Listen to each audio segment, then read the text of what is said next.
Today we're analyzing a man who has lived a life almost impossible.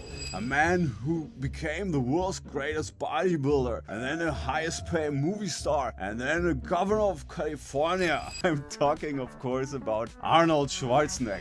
Hi and welcome back to How You Win, the channel where we decode the mental frameworks of the world's greatest achievers. Now his journey is so incredible that it's easy to dismiss it as a total anomaly. What if it's not? What if Arnold's ability to conquer completely different worlds is based on a repeatable, systematic approach to learning and achievement? Today, we're using the principles from my upcoming book, Master Your Lifescript, to break down the hidden learning system that Arnold used to achieve his impossible goals over and over again. Let's get into it.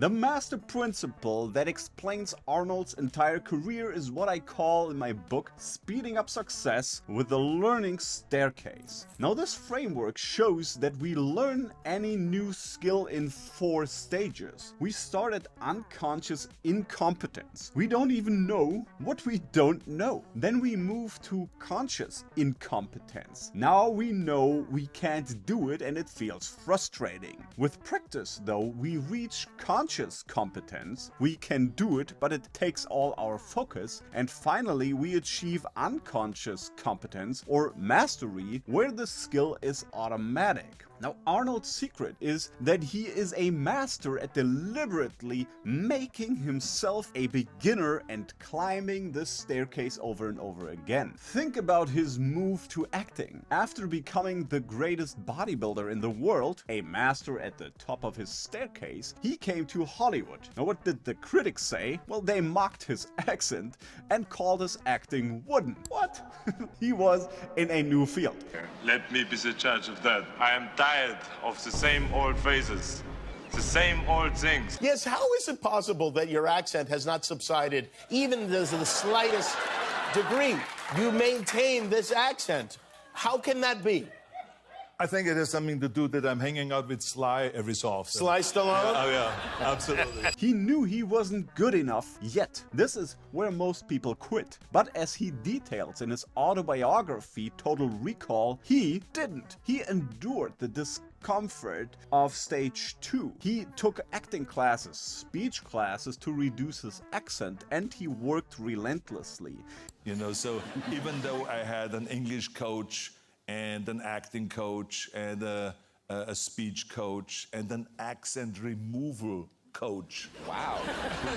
He pragmatically moved himself up to conscious competence and eventually became a global movie star. He didn't just jump to the top, he systematically climbed the stairs. This willingness to be a beginner is only possible with our second principle, maintaining realistic expected values. To climb a new learning staircase, you have to be brutally honest about where you are. You have to accurately assess your self-efficacy expectation, or SEE, your belief in your ability to actually execute a skill, or not yet. When Arnold decided to run for governor of California, he was again stepping onto the bottom of a very public staircase. He was a movie star, not a politician. His opponents attacked him for his lack of experience. But Arnold was realistic. He knew his SEE, his self-efficacy expectation for policy and debate, was low. He didn't pretend otherwise.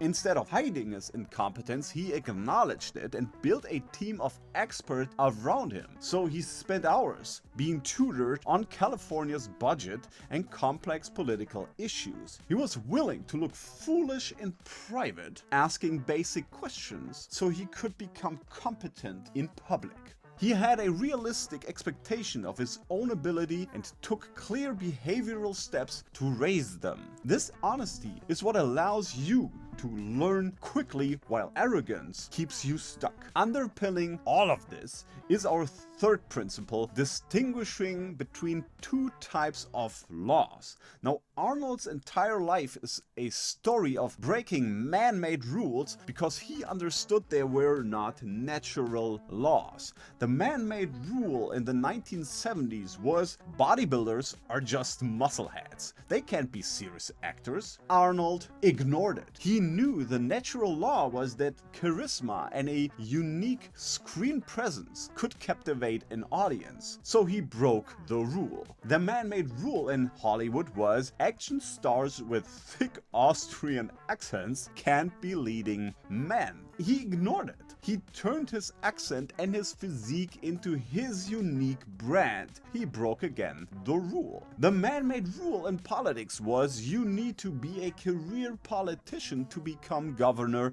of a major state, and he ignored that too. By repeatedly identifying social conventions for what they were, optional, he was free to apply his learning system to any field he chose. He saw possibilities where others only saw walls. So Arnold Schwarzenegger's incredible life wasn't a fluke, it was a system. First, he mastered the learning staircase, repeatedly and deliberately moving from beginner to expert in entire new fields. Second, he maintained realistic expected values, honestly assessing his own abilities so he knew exactly which skills he needed to build. And third, he constantly distinguished between laws, breaking the man-made rules of every industry he entered. This is a powerful blueprint for achieving serial success. If you want the full system, including all the frameworks to start climbing your own learning staircase, you can find it in my upcoming book, Master Your Lifescript. If you want to be the first to know when it launches and get exclusive pre-order bonuses, join the waitlist at the link in the description. What do you think is Arnold's most impressive achievement? Let me know in the comments, and please like and subscribe so you don't miss our next breakdown on how you